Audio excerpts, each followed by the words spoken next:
23장 노중년 추양열전. 천하에서 선비가 귀하게 여겨지는 까닭. 노중년은 제나라 사람으로 기이하고도 탁월한 계책을 잘 쓰는 인물이었지만 벼슬에 나갈 마음이 없이 고상한 절개를 지키며 살았다. 조나라에서 유시한 적도 있었다. 조나라 효성왕 때 진나라 왕 백기에게 장평에서 조나라 군사와 싸우게 하여 40여만 명을 무찔렀으며 진나라 군대는 동쪽으로 한단을 포위했다. 조나라 왕은 두려워했지만 다른 제후국들의 구원병은 감히 진나라 군대를 치지 못했다. 위나라 안희왕은 장수 진비를 시켜 조나라를 구하도록 했지만 진나라 군대가 두려워 탕엄에서 멈춘 채 앞으로 나가지 못하였다. 위나라 왕은 객장군, 이 객장군은 다른 나라 사람이 위나라에서 장군이 되었기 때문에 이렇게 부른다고 합니다. 위나라 왕은 객장군 신원년을 지름길로 한단에 들여보내 평원군을 통해 조나라 왕에게 말하도록 하였다. 진나라가 갑자기 조나라를 포위한 까닭은 이렇습니다. 전에 진나라 왕은 제나라 민왕과 힘을 겨루어 제라고 일컬었다가 얼마 후에 제라고 하지 않았습니다. 지금 제나라 민왕은 더욱 쇠약해졌고 진나라가 천하의 으뜸이 되었습니다. 그러므로 진나라가 한단을 포위한 것은 틀림없이 한단을 탐내서가 아니라 다시 제가 되고 싶기 때문입니다. 그러니 조나라에서 사신을 보내 진나라 소왕을 제로 높여 불러주면 진나라는 필시 기뻐서 군대를 거두어 돌아갈 것입니다. 그러나 평원군은 망설일 뿐 결단을 내리지 못하였다. 이때 노중년은 조나라에서 유시하고 있었는데 마침 진나라가 조나라를 포위하였고 위나라가 조나라에게 진나라 소왕을 받들어 제라고 부르게 하려 한다는 소문을 듣고 평원군을 만나 말했다. 이 일을 어떻게 처리할 생각입니까? 평원군이 말했다. 내 어찌 감히 이 일을 말할 수 있겠소? 얼마 전에는 밖으로 군사 40만을 잃었고 지금은 또 안으로 한단까지 포위되었으나 그들을 물리칠 수 없소. 게다가 위나라 왕은 객장군 신원년을 보내와서 조나라에게 진나라를 높여 제라고 부르라 하오. 그 사람이 지금 이곳에 있는데 내 어찌 감히 이를 말할 수 있겠소? 노중년이 말했다. 나는 예전에 당신을 천하에서 현명한 공자로 생각했습니다. 그러나 나는 오늘부터 당신이 현명한 공자가 아님을 알게 되었습니다. 위나라의 객 신원년은 어디에 있습니까? 내가 당신을 위해 그를 꾸짖어 돌려보내겠습니다. 평원군이 말했다. 내가 그를 선생과 만나도록 주선해 보겠소. 평원군은 드디어 신원년을 찾아가 말했다. 동쪽 나라 제나라의 노준영 선생께서 지금 이곳에 와 계십니다.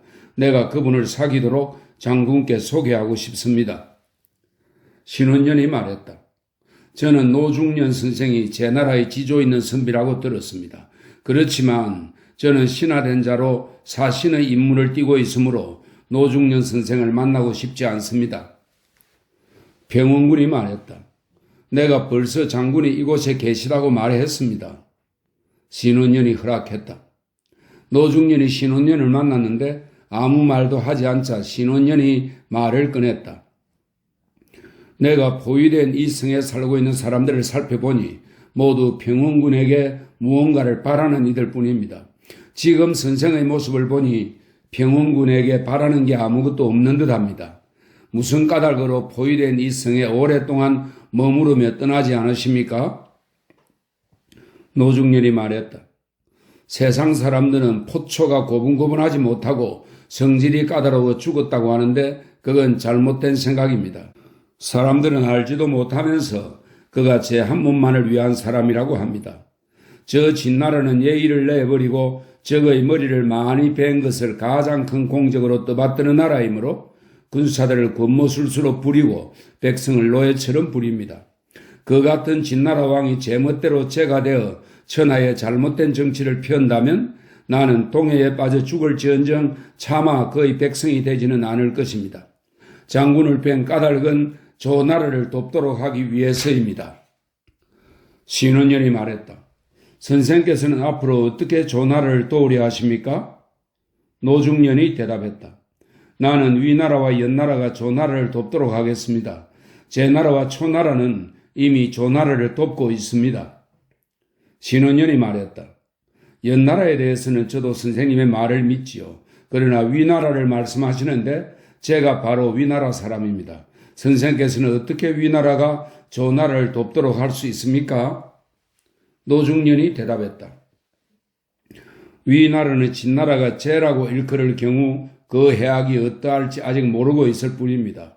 진나라가 제라고 일컬을 경우 생길 해로움을 위나라가 알게 된다면 반드시 조나라를 도울 것입니다.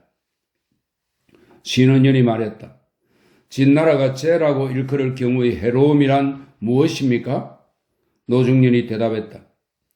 옛날 제나라 위왕은 일찍이 인리를 지켜 천하 제후를 거느리고 주나라로 입조하려고 했습니다.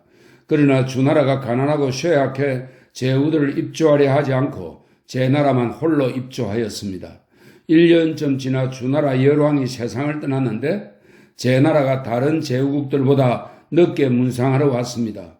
주나라 왕은 노여워하며 제나라에게 하늘이 무너지고 땅이 꺼지고 새 천자가 풀로 만든 자리 위에서 잠을 자고 있는데 동방의 속국인 제나라가 늦게 오다니 목을 베어야 한다라고 말하였습니다.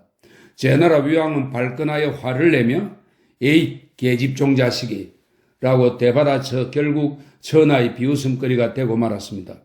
주나라 열왕이 살아있을 때는 주나라에 입조하였지만 죽자 그 아들을 꾸짖은 것은 진실로 주나라의 요구를 견딜 수 없었기 때문입니다.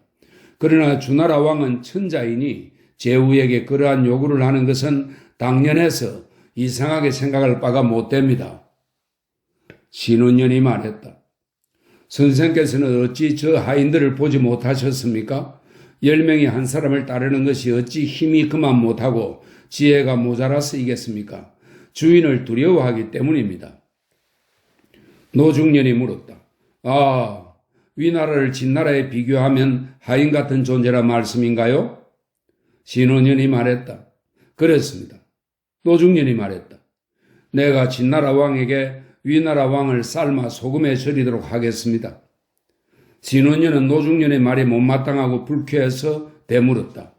허허, 너무 지나치군요. 선생의 말씀이 선생이 무슨 방법으로 진나라 왕에게 위나라 왕을 삶아 소금에 절이도록 할 수 있습니까? 노중년이 말했다.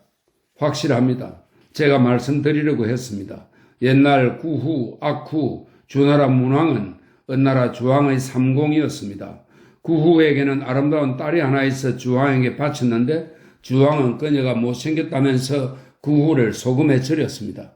악후가 이를 강력하게 간언하여 그 색에 두둔하자 악후를 포를 떠 죽였습니다. 문왕이 이 소식을 듣고는 단식하자 유리에 있는 창고에 100일이나 가두었다가 죽이려고 하였습니다.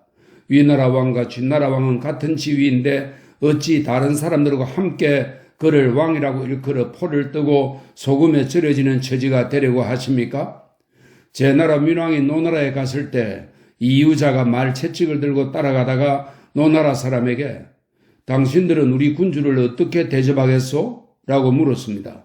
노나라 사람이 우리는 10퇴례로서 당신 군주를 대접하겠습니다. 라고 대답하자 이유자가 말했습니다. 당신들은 어떤 예절에 근거하여 우리 군주를 그렇게 대접하려고 하오? 우리 군주는 천자이시오. 천자가 순행을 하면 제후들은 궁궐을 피해주고 창고 열쇠를 내놓고 옷깃을 여미고 상을 들고 마루 아래에서 천자의 식사를 올리고 천자께서 식사하고 나면 물러나 정사를 경청하는 것이요 라고 하였습니다. 노나라 사람들은 성문을 열쇠로 잠그고는 제나라 민왕을 들여보내지 않았습니다. 민왕이 노나라로 들어갈 수 없게 되자 설 땅으로 가려고 하여 주나라에서 길을 빌려야 했죠. 마침 주나라 군주가 죽었으므로 민왕이 조문을 하려고 했습니다. 이유자가 주나라의 새 왕에게 말했습니다. 천자께서 조문하러 오면 주인은 반드시 관을 거꾸로 하여 북쪽을 향하고 있는 자리를 남쪽으로 만들어 놓은 뒤에 천자께서 남쪽을 향해 조문하도록 해야만 돼요. 그러자 주나라 신하들은 반드시 그렇게 해야 한다면 우리는 차라리 칼에 엎어져 죽겠습니다. 라고 하며 한사코 민왕을 주나라로 들이지 않았습니다. 주나라와 노나라의 신하들은 군주가 살아있을 때는 성김에 복량하지 못하였고 죽었어도 재물과 옷가지를 넉넉히 묻을 수 없었습니다. 그런데 제나라가 노나라와 주나라에서 천자의 예를 행하려고 하니 주나라와 노나라의 신하들은 절대로 받아들이지 않았습니다. 지금 진나라는 만성의 나라이고 위나라도 만성의 나라입니다. 모두가 만성의 나라를 거느리고 각자 왕이라 부르는 명분이 있습니다. 그런데 위나라는 진나라가 한 번 싸워 이기는 것을 보고 진나라에 복종하여 진나라 왕을 제라 부리라 하고 있으니 이것은 삼진의 대신들을 주나라와 노나라의 하인이나 천만도 못하게 하는 일입니다. 또한 만약 진나라의 욕망이 제라고 일컫는 데서 멈추지 않는다면 제국의 대신들을 함부로 바꿀 것입니다. 그들은 모자라는 사람들의 벼슬을 빼앗아 어질다고 생각하는 사람들에게 주며 미워하는 사람들의 자리를 빼앗아 좋아하는 사람들에게 줄 것입니다. 또한 그들은 진나라 왕의 딸과 천한 계집들을 제후들의 부인이나 첩으로 만들어 위나라 궁궐에 살게 할 것입니다. 위나라 왕이 어찌 편안하겠습니까? 장군은 또 어찌 이전처럼 남다른 사랑을 받겠습니까? 신원녀는 그제야 일어나 두 번 절하고 사과하며 말했다. 처음에는 선생을 평범한 사람인 줄만 생각했는데 오늘에야 비로소 선생이 천하의 선비임을 알았습니다. 저는 이곳을 떠나는 순간부터 다시는 진나라 왕을 제라고 일컫자는 말을 하지 않겠습니다. 진나라 장군은 이 소문을 듣고 군사를 50리 물러나게 했다. 때마침 위나라 공자 무기가 진비의 군사를 빼앗아 조나라를 도우려 진나라 군대를 공격해 왔으므로 진나라 군대는 드디어 병사들을 이끌고 물러갔다.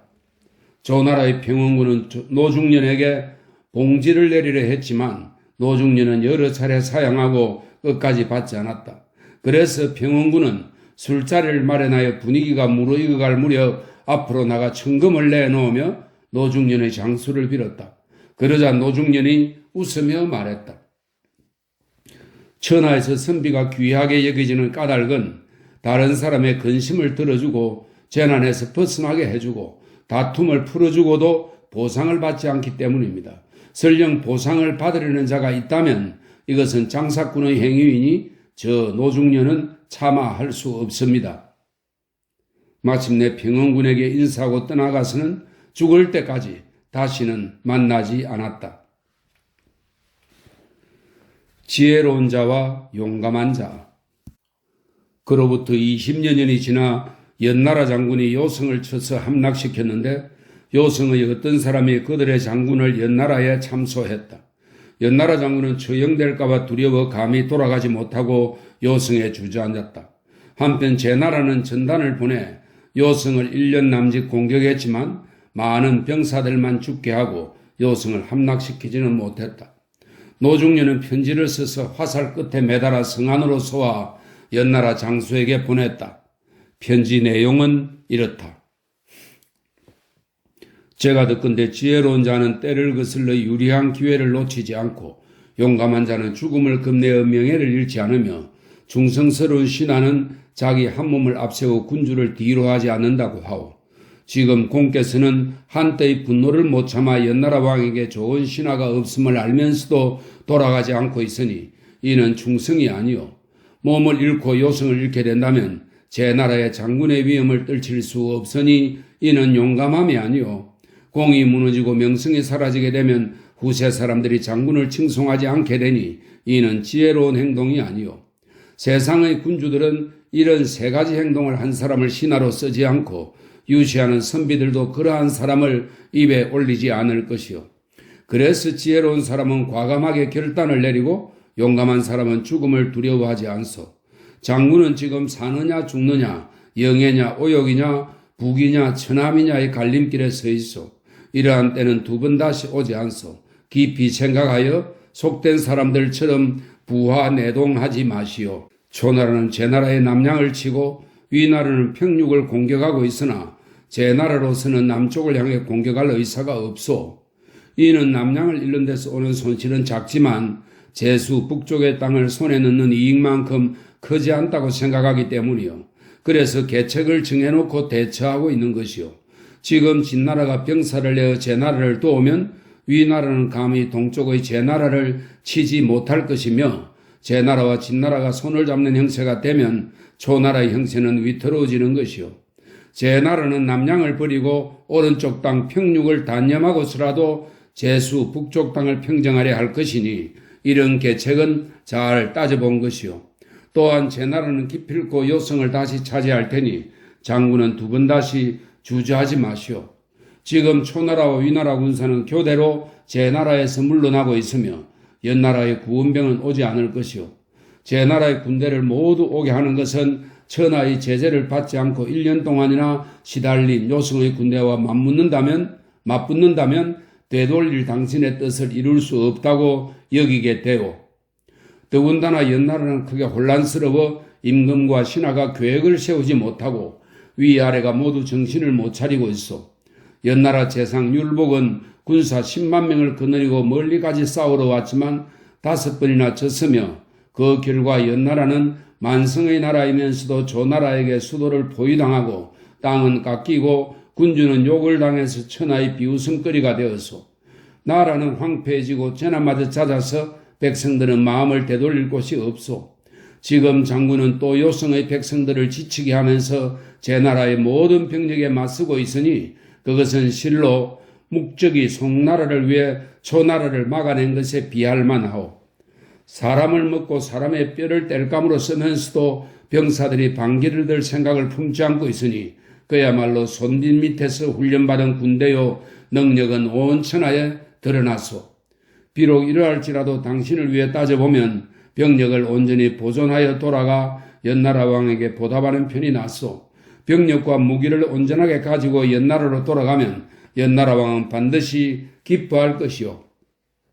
당신이 온전하게 나라로 돌아가면 백성은 부모를 만난 듯이 기뻐하며 당신 친구들은 팔을 걷어붙이고 반기며 세상 사람들에게 논의가 되어 당신의 업적이 밝혀질 것이요. 위로는 외로운 군주를 도와 신하들을 통제하고 아래로는 백성들을 복량하여 유세가들에게 이야기거리를 제공하고 나라를 바로잡고 풍속을 고치면 공명을 이룰 수 있을 것이요. 공께서 이렇게 할 마음이 없다면 연나라를 떠나 세상 여론을 등지고 동쪽 제나라로 가시오. 제나라는 땅을 쪼개어 당신의 봉지를 정해주면 도 주공이나 위 공자와 같은 부귀를 누릴 수 있고 대대로 고라고 일컬으면서 제나라와 함께 영원토록 부귀를 누리게 될 테니 이것도 한 가지 방법이요.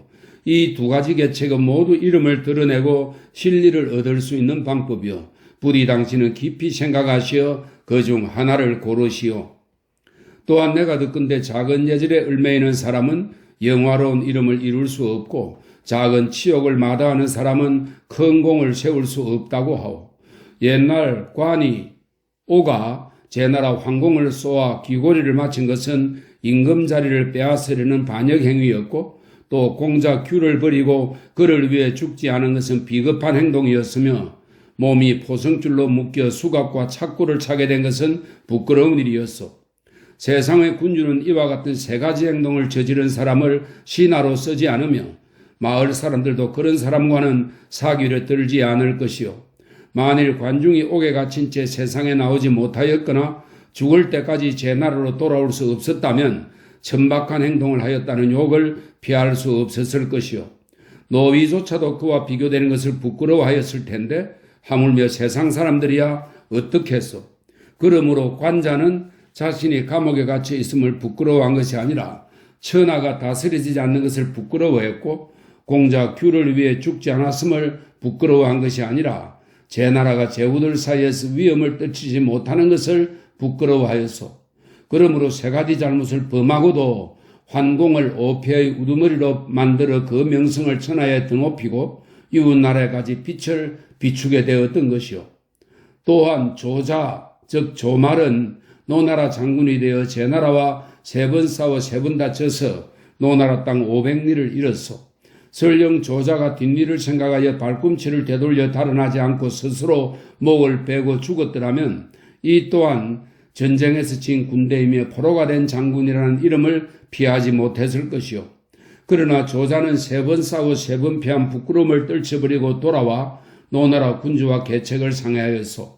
황공이 천하를 조회하려고 제후를 만나는 기회를 틈타 조자는 칼 한 자루만 믿고 단상으로 올라 황공의 심장을 겨누었소. 그때 조자는 얼굴빛도 변하지 않고 목소리도 떨리지 않았소. 이렇게 하여 세 차례 싸움에서 잃었던 땅을 하루아침에 되찾았소. 천하는 뒤흔들렸고 제후들은 경악하였으며 노나라의 위엄은 오나라와 월나라에까지 미치게 되었소. 이와 같은 두 사람은 작은 부끄러움과 작은 절개를 이룰 수 없었던 것이 아니고 자신이 죽고 후손을 끊어 공과 이름을 세우지 못하는 것을 지혜로운 행동이 아니라고 여겼소. 그러므로 잠시 울분과 원한을 버리고 영원히 빛날 수 있는 이름을 세웠으며 원망스러운 절개를 버리고 대대손손의 공을 세운 것이요. 이로써 그들의 공적은 사망과 우열을 다툴 수 있고 그 이름은 영원히 남아 천지와 함께 영원히 쓰러지게 된 것이요. 원컨대 당신은 이 가운데 하나를 골라 행동하십시오. 연나라 장군은 노중련의 편지를 읽고 사흘 동안 흐느끼 울며 망설이고 스스로 결정을 내리지 못하였다. 그는 연나라로 돌아가자니 연나라 왕과 틈이 생겨 죽음을 당할까 두렵고 제 나라에 항복하자니 제 나라 사람들을 너무 많이 죽이고 사로잡았기 때문에 항복한 뒤에 치욕을 당할까 두려웠다. 그는 탄식하며 이렇게 말했다. 다른 사람의 칼에 죽느니 차라리 내 스스로 목숨을 끊으리라. 그러고는 스스로 목숨을 끊고 말았다. 요승이 혼란에 휩싸이자 전단은 마침내 요승의 백성들을 모두 죽였다. 제나라 왕에게 노중련의 공적을 말하고 그에게 벼슬을 주게 하려고 했다. 노중련은 달아나 어느 바닷가에 숨어 살며 이렇게 말하였다. 나는 부귀로우면서 남에게 얽매여 사느니 차라리 가난할 망정 세상을 가볍게 보고 내 뜻대로 하겠노라. 여러 사람 입은 무쇠도 녹인다. 주양은 제나라 사람이다. 그는 양나라에서 떠돌아다니면서 본래 오나라 사람인 장기 부자와 회음 사람인 매생의 무리와 사귀었다. 그는 글을 올려 양성과 공송계의 틈바구니에 끼어 양나라 효왕의 문객이 되었다. 그런데 양성 등이 주양을 시샘하여 양나라 효왕에게 참소했다. 효왕은 화가 나서 주양을 옥리에게 넘겨 죽이려고 하였다. 주양은 빈객의 신분으로 유세하다가 참소 때문에 붙잡혔지만 나쁜 이름을 남기고 그냥 죽게 될까봐 오간에서 양나라 왕에게 다음과 같은 글을 올렸다. 신이 듣기로 마음을 다하는 사람은 군주에게 대가를 받지 않은 일이 없고 진실한 사람은 의심을 받지 않는다고 합니다. 신은 항상 옳다고 생각했는데 한갓 빈말일 뿐입니다. 옛날에 형가가 연나라 태자 단의 의로움을 사모하여 진왕을 죽이려 할 때 흰 무지개가 해를 꿰뚫었건만 연나라 태자 단은 형가를 의심하였습니다.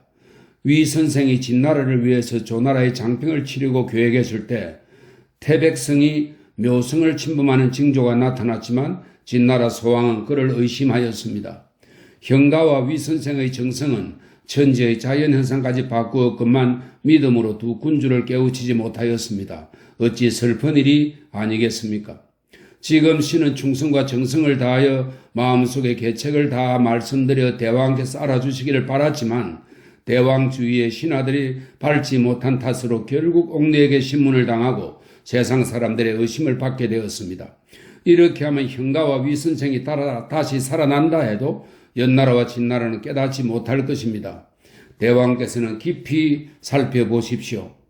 옛날 변화는 보옥을 바쳤지만 초나라 왕은 그의 발을 잘랐습니다. 이사도 충성을 다하였지만 호해는 그를 극형에 처했습니다.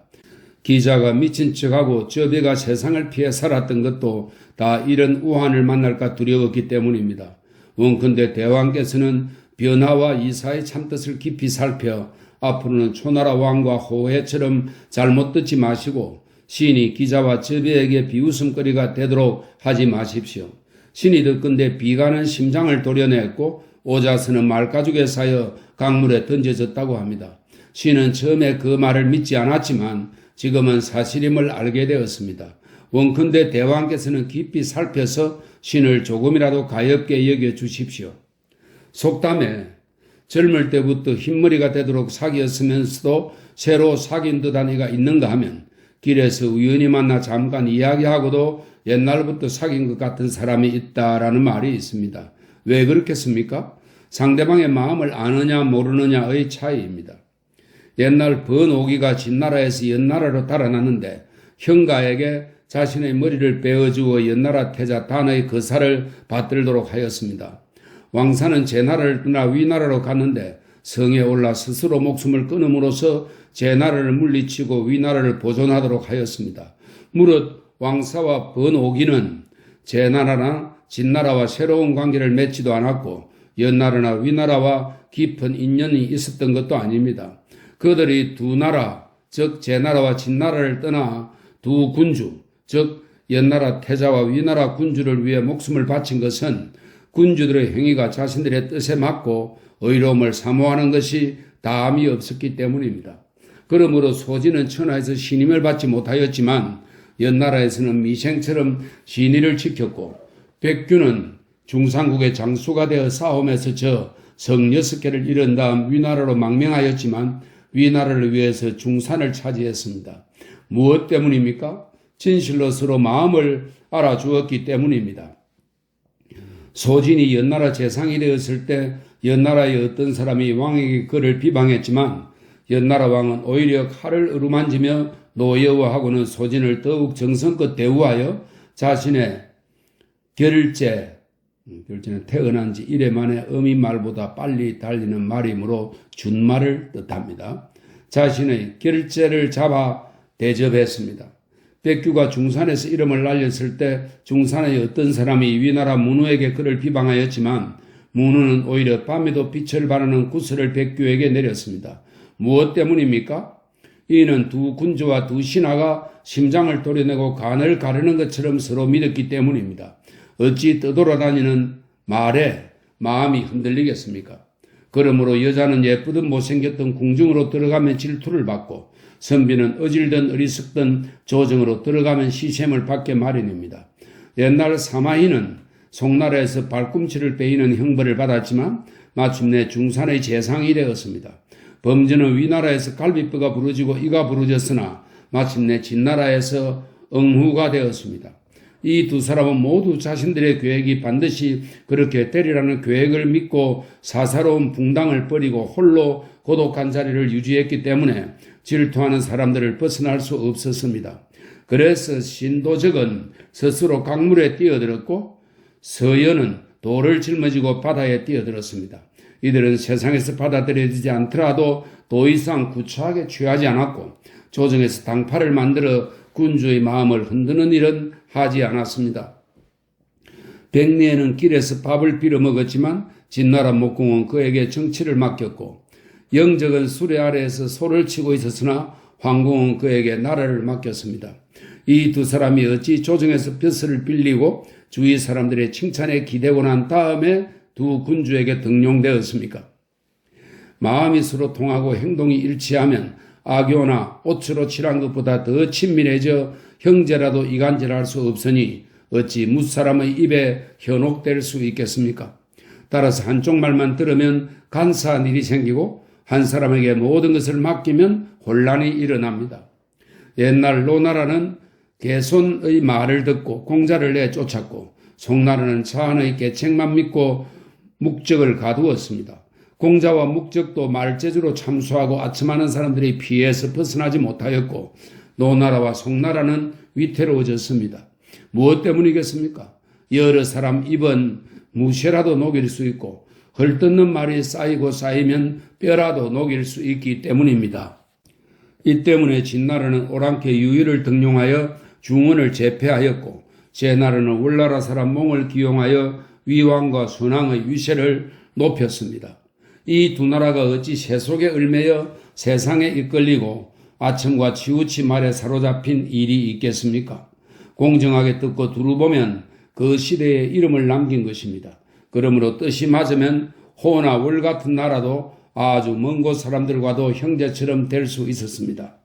유연한 몽이 바로 이런 사람들이었습니다. 그러나 뜻이 맞지 않으면 골육 사이라도 내쫓고 거두지 않았으니 요임금의 아들 단주, 순임금의 아우 상, 주공 단의 아우 관숙성과 최숙도가 바로 그렇습니다. 오늘날 백성의 주인된 사람이 진실로 제나라나 진나라처럼 의로운 방법을 쓰고 송나라나 노나라처럼 잘못된 말을 듣지 않는다면 500의 명성을 말할 것도 없고 사망의 공적도 쉽게 이룰 수 있을 것입니다. 이러므로 왕은 깊이 깨달은 바가 있어 자지 같은 간신배를 내치고 전상 같은 간신의 현명함은 좋아하지 않습니다. 주나라 무왕은 충신 비간의 후손을 봉하고 주왕에게 배를 갈려 죽은 임산부의 무덤을 손질해 줌으로써 그의 공적을 또다시 천하에 떨쳤습니다. 무슨 까닭이겠습니까? 그것은 무왕이 선한 일을 하고자 하고 실증을 내지 않았기 때문입니다. 또 진나라 문공은 그의 원수 발제와 친하게 지냄으로써 제후들의 우두머리가 되었고 제나라 황공은 자신의 원수인 관중을 등용하여 전하를 바로잡았습니다. 무엇 때문이겠습니까?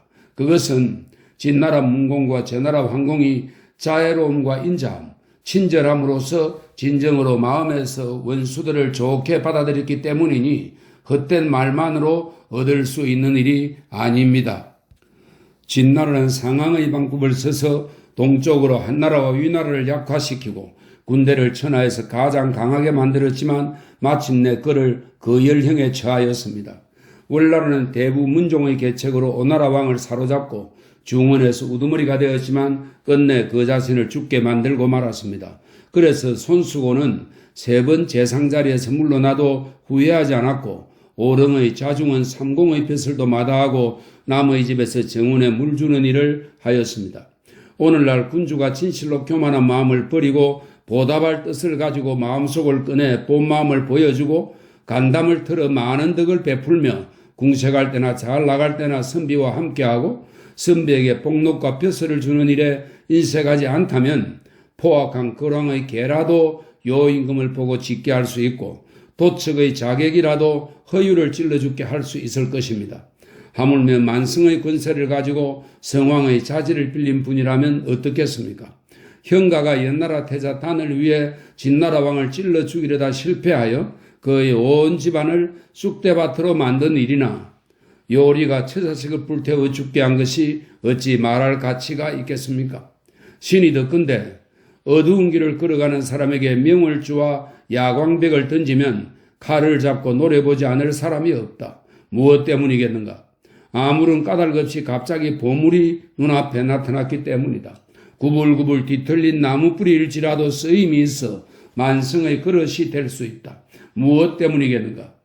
주위 사람들이 먼저 그 모양을 꾸미기 때문이다 라고 합니다. 그러므로 아무런 까닭 없이 눈앞에 나타나면 제 아무리 수주나 야광백이라고 해도 원한만 살 뿐 덕을 드러내지 않을 것입니다. 그러나 누군가가 미리 이야기해 둔다면 마른 나무와 썩은 덩굴일지라도 공을 세워 잊히지 않게 됩니다.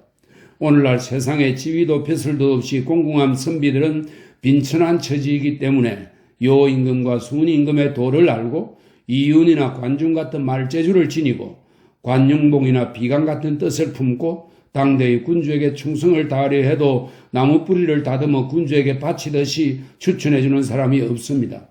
비록 마음과 생각을 다하고 충성과 진실을 열어 군주의 정치를 돕고 싶어도 군주는 반드시 칼을 잡고 노려보는 경향이 있습니다. 그것은 지위도 벼슬도 없는 선비를 마른 나무와 썩은 덩굴의 쓰임만도 못하게 만듭니다. 성스러운 임금이 세상을 다스리고 풍속을 바로잡을 때는 도공이 물레 위에서 그릇을 만드는 것처럼 독자적으로 교화시킵니다. 그러므로 천박하고 현란한 말에 이끌리거나 사람들이 떠도는 말에 마음을 빼앗기는 일이 없습니다. 진시황은 중서자 몽가의 말만 듣고 형가의 말을 믿었다가 몰래 감추어둔 비수에 찔릴 뻔하였습니다. 그러나 주나라 문왕은 경수와 위수가에서 사냥을 하다가 여상을 만나 궁굴로 돌아와 천하의 왕이 되었습니다. 즉 진시황은 곁에 있던 사람의 말만 듣다가 죽을 뻔하였지만 주나라 문왕은 까마귀가 한데 모여 앉듯이 우연히 여상을 등용하여 왕이 되었던 것입니다. 이것은 무엇 때문이겠습니까? 그는 속박하는 말 따위를 넘어서 어느 하나에 국한되지 않는 의견을 발휘하여 밝고 넓은 길을 홀로 살펴볼 수 있었기 때문입니다. 오늘날 군주는 아침하는 말에 빠지고 휘장 안에 있는 애첩들의 견제를 받아 뛰어난 선비들을 대우함이 마치 소와 천리말을 똑같은 먹이로 기르는 것과 같습니다. 이것이 바로 포초가 세상을 원망하고 부귀의 즐거움을 마다한 까닭입니다. 신이 듣건대 의관을 화려하게 하고 조회하러 들어온 사람은 이익을 위해 의로움을 더럽히지 않으며 명예를 갈고 닦는 사람은 욕심 때문에 행실을 그르치지 않는다라고 합니다. 그러므로 정자는 어머니를 이긴다는 뜻의 승모라는 이름을 붙은 고을에는 들어서지 않았고, 묵자는 조가라는 이름이 붙은 마을에서 수레를 되돌렸다고 합니다. 그런데 오늘날 임금들은 천하의 뛰어난 선비들을 무거운 권력에 눌려 엎드리게 하고 세력이 있는 지위만을 제일로 여기므로 얼굴을 돌려 행실을 더럽히면서까지 아첨을 좋아하는 사람들을 섬기게 하고 곁에 있는 사람들에게도 친하고 가깝게 하기를 바랍니다. 이렇게 된다면 뜻있는 선비들은 바위 굴 속에 엎드려 죽을 수밖에 없습니다. 어떻게 충성과 신의를 다하여 대궐 밑으로 들어가는 자가 있겠습니까? 이 글을 양나라 효왕에게 올리자 효왕은 사람을 보내 추양을 풀어주고 마침내 상객으로 삼았다. 태사공은 말한다. 노중년은 지향하는 뜻이 대의에 맞지는 않았지만 벼슬도 지위도 없는 처지에서 자신의 뜻을 거리낌 없이 말하고 실천하며 제후들에게 굽히는 일이 없었으며 당대의 담론과 유세를 펼치며 공경과 재상들의 권력을 꺾었다. 추양은 말하는 태도가 공손하지는 않았지만 사물을 비유해가며 그 신뢰를 하나하나 던점에서 비장함이 있었고 또 절개를 굽히지 않고 강직했기 때문에 나는 그를 이 열전에 덧붙였다.